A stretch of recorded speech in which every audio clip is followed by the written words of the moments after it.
परमेश्वर, हम आपके पास आते हैं धन्यवाद करते हुए और अपने आप को समर्पित करते हुए। हम अपना समर्पण करते हैं आपके सामने, क्योंकि हमारे पास और कोई विकल्प नहीं है कि हम आपके सामने समर्पण करने के अलावा और कुछ नहीं कर सकते, क्योंकि आप सर्वशक्तिमान परमेश्वर हैं।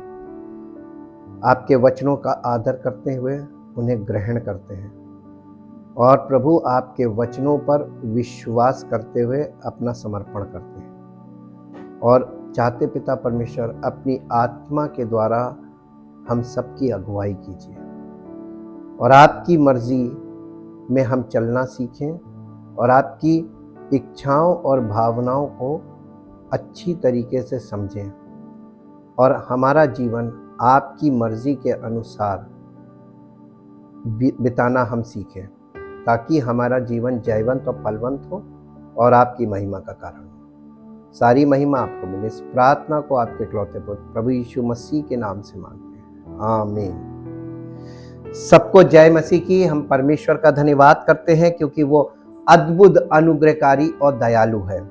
जैसा कि अभी तक हम लोग द वॉइस ऑफ गॉड की सीरीज में थे, कल वो सीरीज कंप्लीट हो गई है।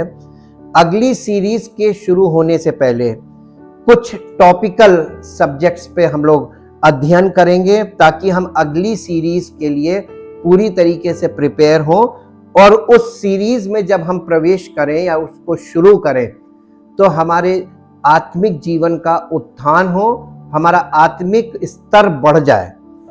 और इसीलिए हम आज परमेश्वर के वचन से बहुत महत्वपूर्ण विषय पर अध्ययन और मनन करेंगे और वो विषय हमको मिलेगा, वो विषय है the progressive revelation of God.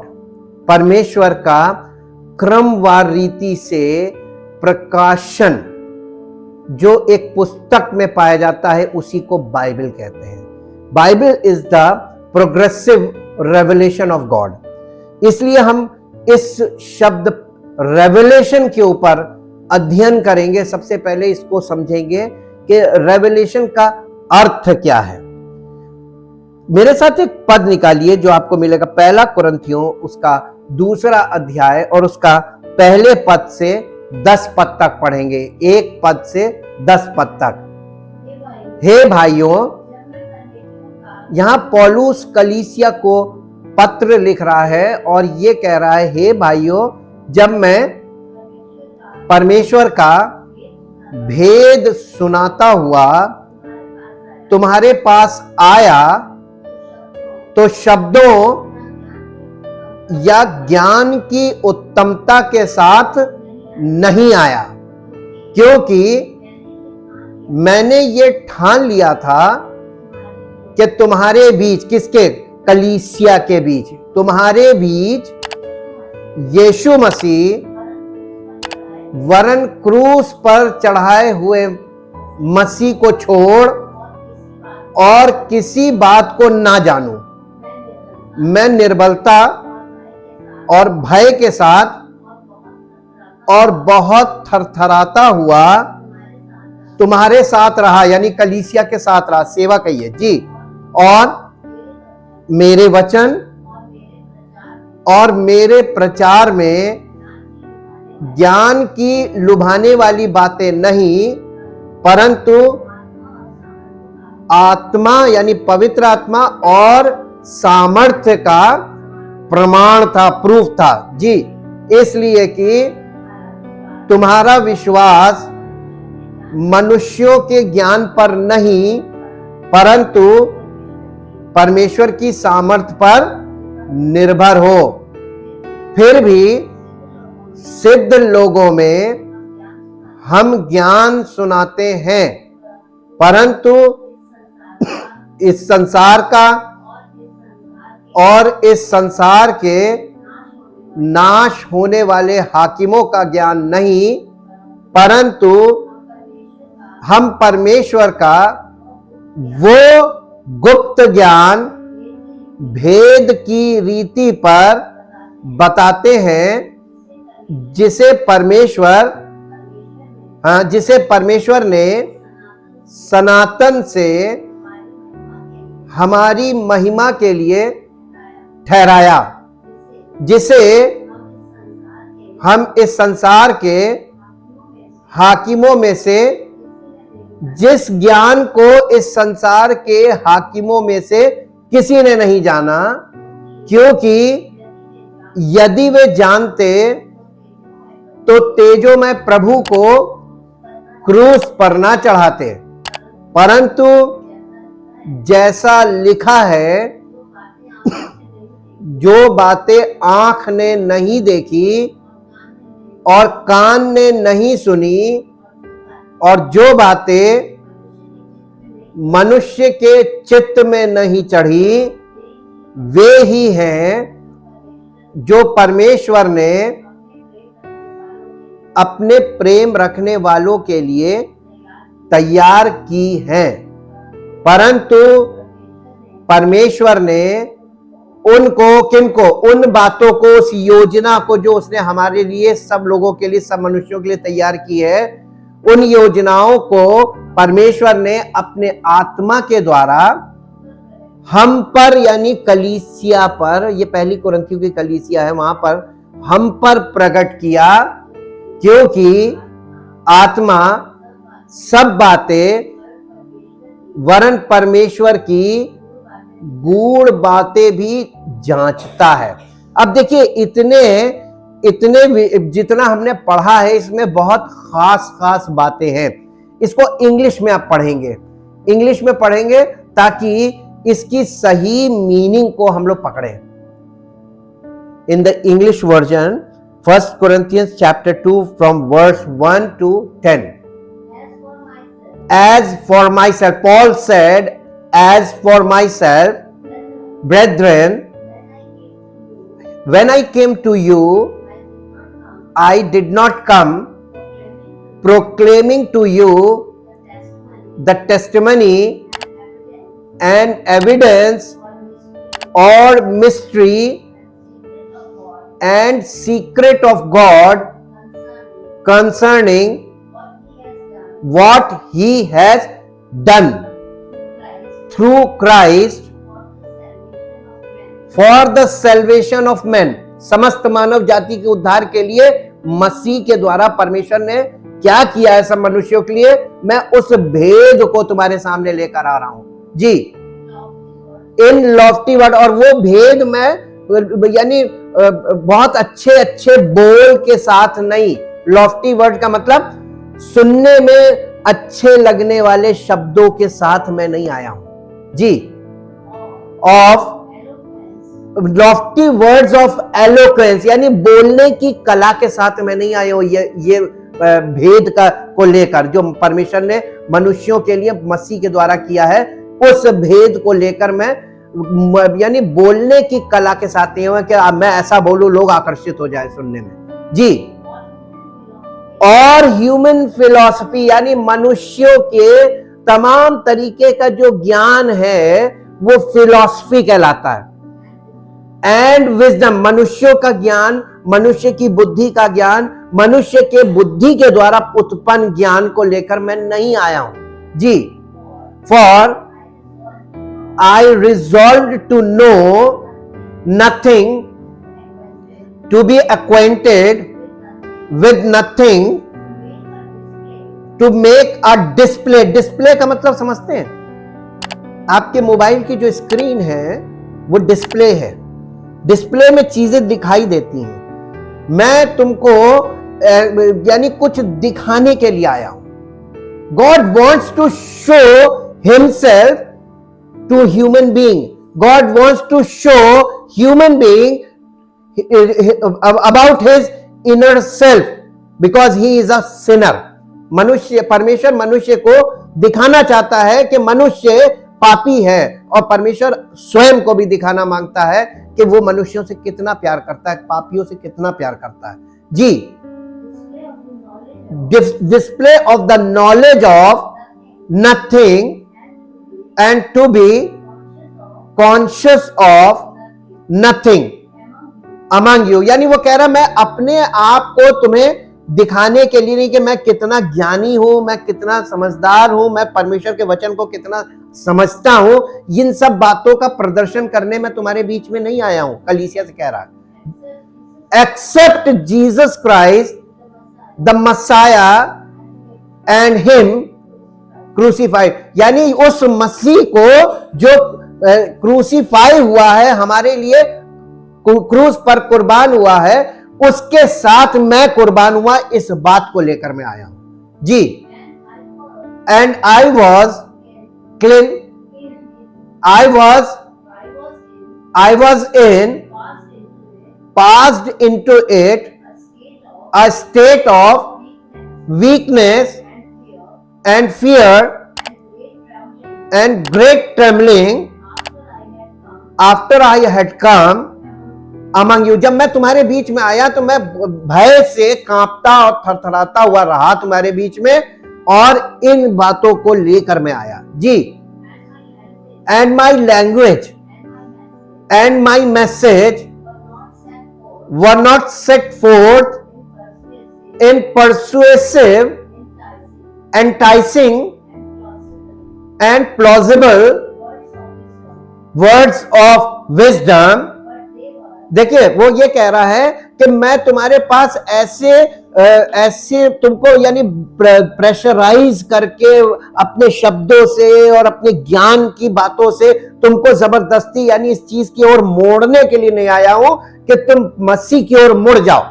वह परसुएसिव होकर नहीं आया था कि आज लोगों को मैं जबरदस्ती मसीह के बारे में बताकर ही मानूंगा, उन्हें मानना पड़ेगा। इस भावना को वो कह रहा, मैं इस भावना से नहीं आया हूं जी। But they were in demonstration of the holy spirit and power, a proof of approved by the spirit। यानी वो कह रहा है मैं पवित्र आत्मा और परमेश्वर की पवित्र आत्मा की सामर्थ के साथ तुम्हें परमेश्वर के बारे में बताने आया हूं, ताकि परमेश्वर की आत्मा का और आत्मा और सामर्थ के द्वारा तुम्हारे जीवन में छुटकारे का प्रमाण हो जी। ऑपरेटिव ऑन मी, जो परमेश्वर की सामर्थ मुझ पर काम कर रही है मुझ में जी। एंड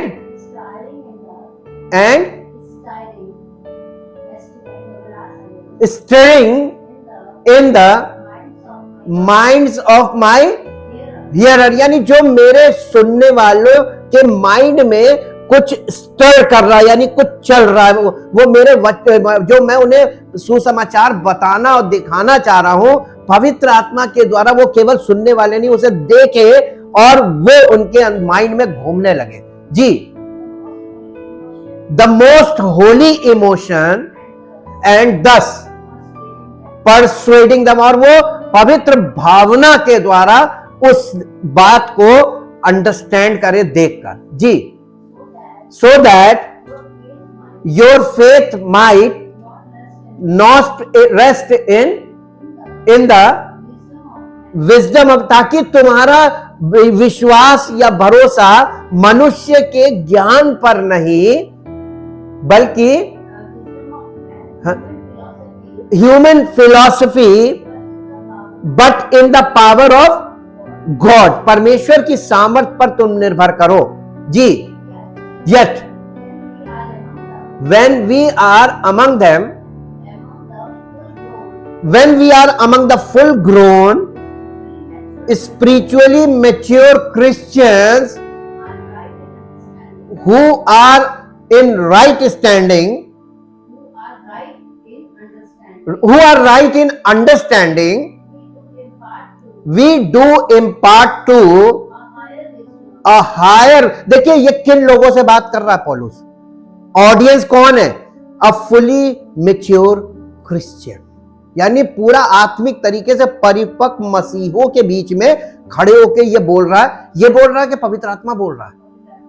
पहचानिए, आपको देखने आना चाहिए बाइबल आपको क्या दिखा रही। पवित्र आत्मा इसको कैसे उन लोगों के बीच में खड़ा करके पवित्र आत्मा उनको संबोधित कर रहा है, और पवित्र आत्मा ये कह रहा है कि फुली मैच्योर क्रिश्चियन जो अपने आप को परिपक्व मसीही मानते हैं, मैं उनको कुछ ऐसा बता रहा हूं जो इससे ऊपर स्तर की बात है। इसका मतलब परिपक्व मसीही लोगों को और परिपक्व और लेवल उनका हाई होना चाहिए। इसीलिए इब्रानियों में वहां लिखा गया है कि तुम्हें तो अब तक गुरु हो जाना चाहिए था, नहीं हो पाए, क्योंकि वो एक लेवल पे जाके अपने आप को परिपक्व मान लिया, उस लेवल से ऊपर नहीं गए। और मैं परमेश्वर का धन्यवाद करता हूं कि हम लोग अब उस नए लेवल को, जिसके विषय में यहां पौलुस बात कर रहा है, पवित्र आत्मा पौलुस के द्वारा बात कर रहा है, उस लेवल को ही पकड़ने की कोशिश कर रहे हैं। इसीलिए हम इस विषय पर आए हैं। जी आगे पढ़िए। The knowledge of the divine plan previously hidden, but it is Indeed not a wisdom of this present age or of this world, nor of the leaders and rulers of this age who are being brought to nothing and are doomed to pass away, but rather what we are setting forth is the wisdom of God once hidden from the human understanding and now revealed to us by God, that wisdom which God devised and decreed before the ages for our glorification, to lift us into the glory of His presence. None of the rulers of this age or world perceived and recognized and understood this, for if they had, they would never never have crucified the Lord of glory.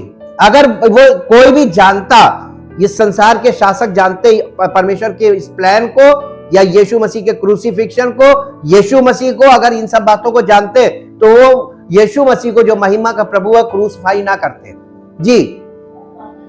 But on इस बार बजाय इसके विपरीत,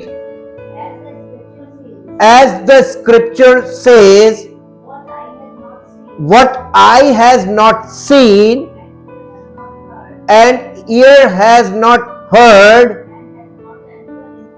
and has not entered into the heart of man, all that God has prepared, made and keeps ready for those who love Him. जो आंख ने देखी नहीं, कान ने सुनी नहीं और मनुष्य के चित्र में कभी चढ़ी नहीं, वही है परमेश्वर ने वही योजनाएं हमारे लिए बनाई हैं, और वो उनके लिए बनाई है जो परमेश्वर से प्रेम रखते हैं। कंडीशन यहां पर लागू है, परमेश्वर से जो प्रेम रखते हैं उनके लिए परमेश्वर ने योजना बनाई है जी। Who hold Him in affectionate reverence, from promptly obeying Him and gratefully recognizing the benefits He has bestowed. Yet to us God has unveiled and revealed them by and through His Spirit, for the Holy Spirit searches diligently, exploring and examining everything, even sounding the profound and bottomless things of God, the divine counsels and things hidden and beyond man's scrutiny, जो मनुष्य की समझ से, मनुष्य के परखने से बाहर है, हमारी समझ से परे है। परमेश्वर हमसे वो चीजें हमें दिखाना और हमें सिखाना और हमें बताना चाहता है जो हमारी समझ से बिल्कुल परे है। कैसे संभव होगा? मालूम, उसने तरीका बताया।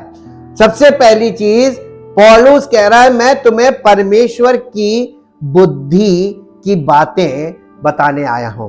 Wisdom of God, wisdom of God, the hidden wisdom, वो बुद्धि की बातें जो पहले युग के लोगों के लिए छिपी हुई थी। यहूदी लोग परमेश्वर के उस ज्ञान को या परमेश्वर की उस सच्चाई को, मसीह को क्यों नहीं पहचान पाए? क्योंकि उनके लिए वो गुप्त था, ओपन कभी किया ही नहीं परमेश्वर ने। एक भेद पौलुस खोल रहा है कलीसिया में कि ये मसीह जो परमेश्वर का पुत्र है, इस संसार में विश्वास करने वालों के लिए ये भेद है, ये गुप्त है, और ये परमेश्वर की बुद्धि है, ये परमेश्वर का ज्ञान है और ये गुप्त है। लेकिन जो गुप्त ज्ञान था अर्थात मसीह, वो गुप्त ज्ञान परमेश्वर ने प्रकाशन के द्वारा कलीसिया को दिया। अब कलीसिया को जब प्रकाशन के द्वारा परमेश्वर ने वो गुप्त ज्ञान समर्पित किया, तो कलीसिया में जो लोग आते हैं, क्या बिना बॉर्न अगेन हुए वो प्रकाशन उनके जीवन में कभी प्रकटीकरण हो पाएगा? इसका मतलब परमेश्वर बहुत बुद्धिमान है। वो नहीं चाहता एक भी फिजिकल माइंड वाला व्यक्ति परमेश्वर की उपस्थिति में प्रवेश पाए। केवल बॉर्न अगेन यानी स्पिरिचुअल लोगों का ही इसमें काम है, और इसीलिए स्पिरिचुअल लोग ही इसमें इंटरेस्ट लेंगे।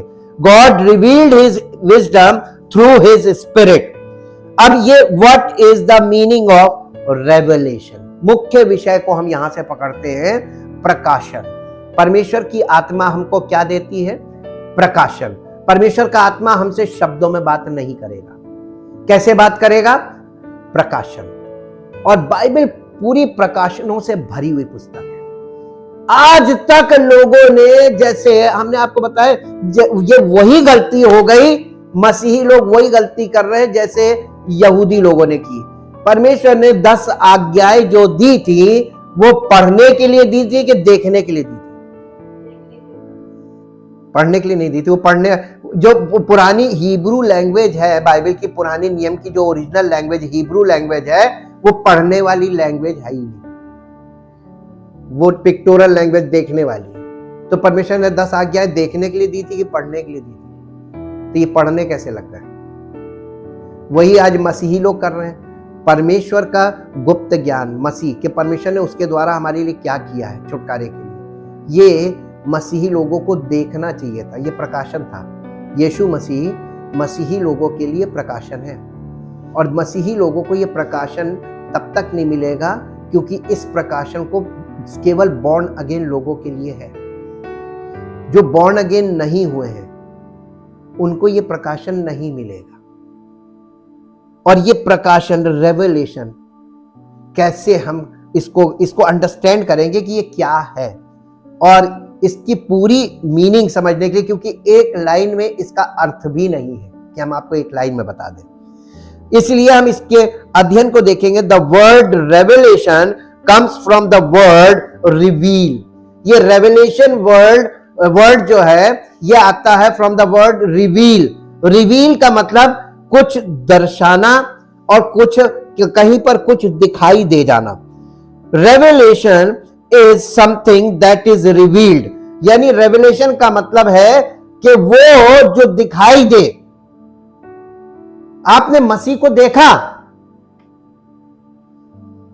बॉर्न अगेन के पास ये वाली खासियत है कि वो मसीह को देखता है। ये रेवलेशन है। Biblically the word revelation refers to something revealed by a spiritual source. यानी बाइबल के अनुसार रेवलेशन वो शब्द है जिसका मतलब होता है कि कुछ प्रकाशित होना, प्रकाशन मिलना, या कुछ रहस्य का पे से पर्दा उठ जाना, कोई रहस्य खुल जाना और कुछ दिखाई दे जाना।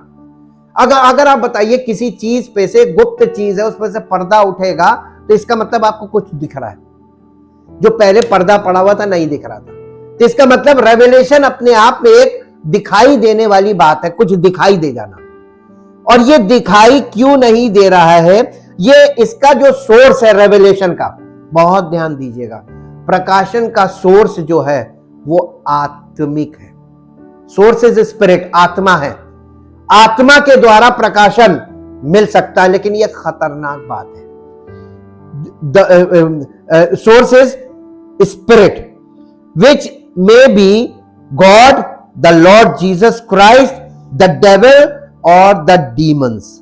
यानी सोर्स आत्मा है प्रकाशन का, और वो सोर्स, अगर अच्छा सोर्स आप कहें तो पिता या प्रभु यीशु मसीह, अच्छे सोर्स में तो ये है।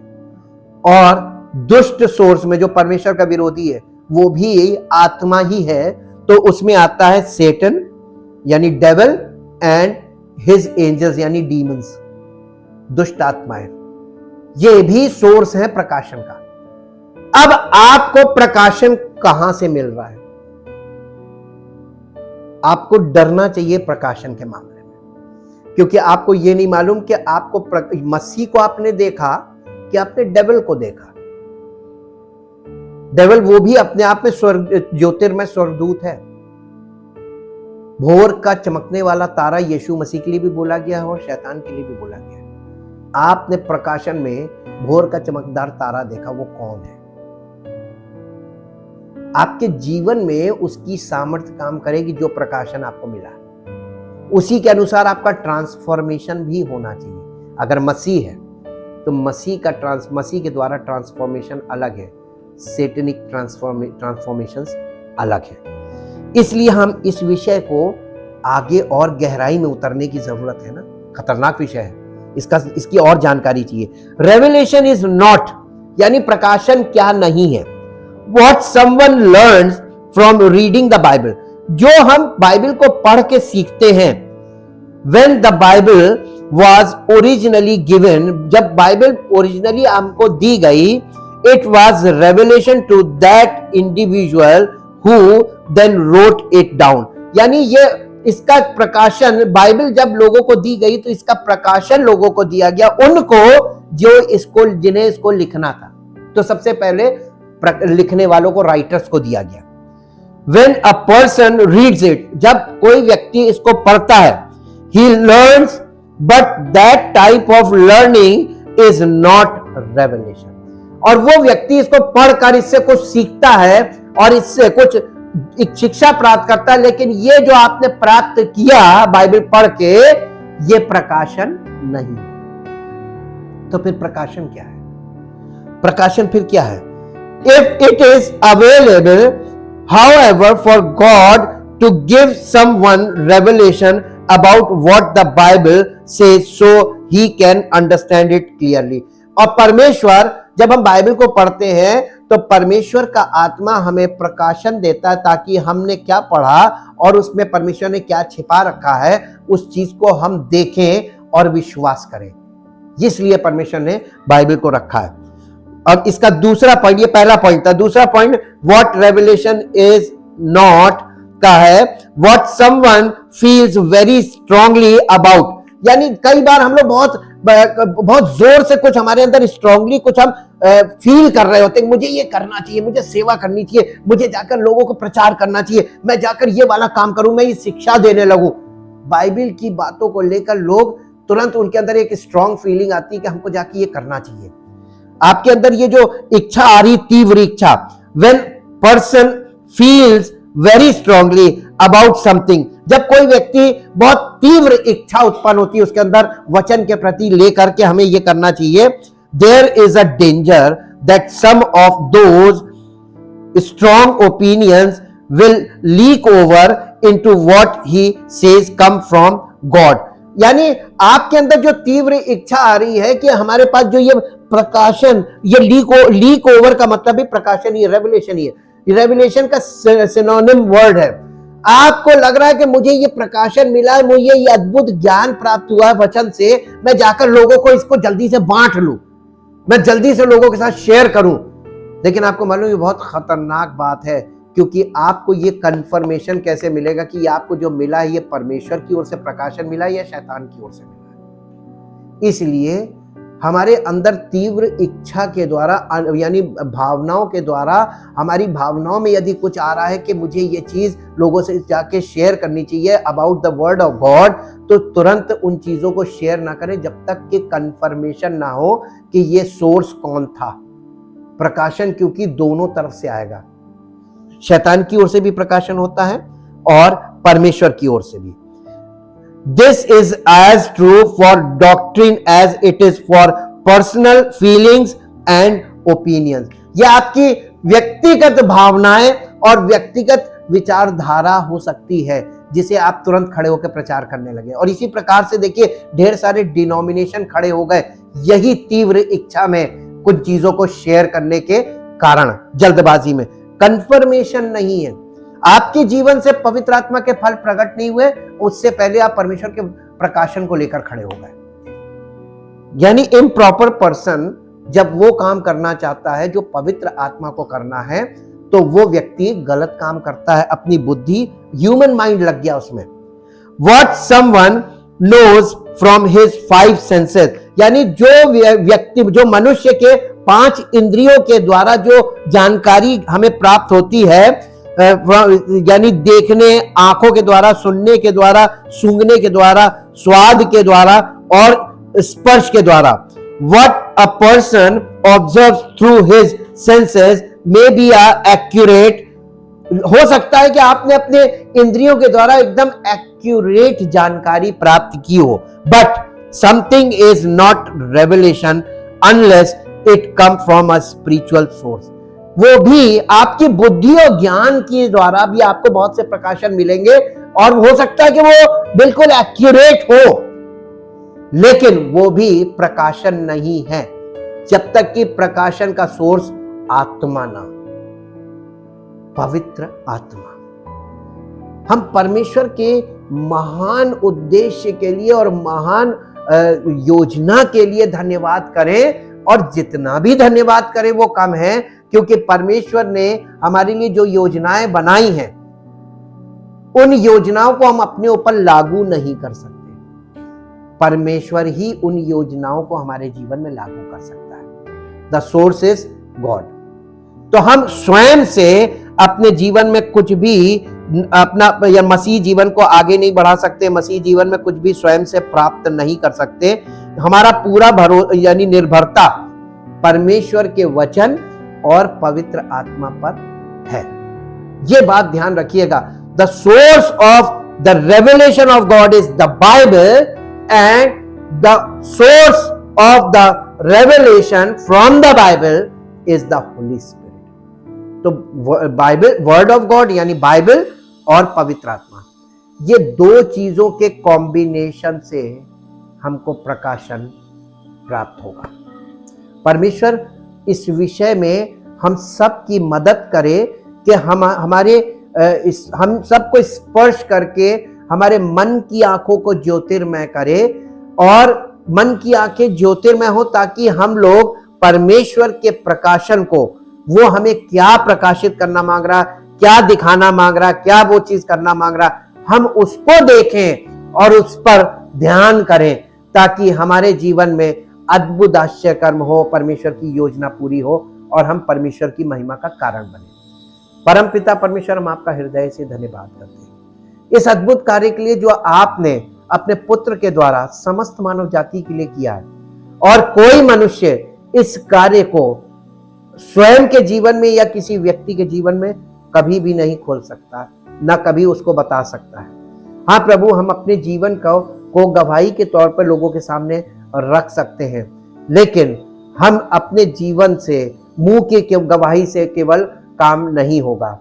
हमारा जीवन जब तक इस बात का गवाह नहीं बनता है कि हम मसीही हैं, हमारे जीवन से जब तक डिवाइन लाइट नहीं निकलती है, हमारे जीवन में जब तक पवित्र आत्मा के फल नहीं होते हैं, प्रकट होते हैं, तब तक हमारे मुंह के कहने से कोई भी विश्वास नहीं करेगा। इसीलिए प्रभु आपने हमारे लिए ऐसी योजना बनाई है जिसके द्वारा लोग हमें पहचाने और देखें और हमें पढ़ें, ताकि आपकी महिमा प्रकट हो और आपका नाम महिमा पाए। धन्यवाद के साथ इस प्रार्थना को आपके इकलौते पुत्र प्रभु यीशु मसीह के नाम से मांगते हैं, आमीन।